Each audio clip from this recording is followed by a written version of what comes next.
হবে, কোনো কিছুর মধ্যেই আপনারা প্রফেশনাল বিষয়টা পাবেন না। খুঁজে আপনাদের মতোই আমরা, আপনাদের জায়গা থেকেই আমরা উঠে এসেছি, এখনো আপনাদের জায়গাতেই আমরা আছি।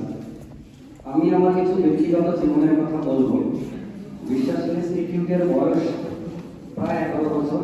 2012 সালে 19শে সেপ্টেম্বর আমরা আমাদের যাত্রা শুরু করেছিলাম। একদম সর্বপ্রথমে মাটিতে বসে, আমার যে সমস্ত স্টুডেন্ট ছিল একদম মাটিতেই বসাতাম। একটু পয়সা হলেও একটা শতরঞ্জি কিনলাম ছেলেদের জন্য, আর একটু পয়সা হলো কিছু প্লাস্টিকের চেয়ার কিনলাম, আর একটু পয়সা হলো ডেস্ক চেয়ারগুলো কিনলাম।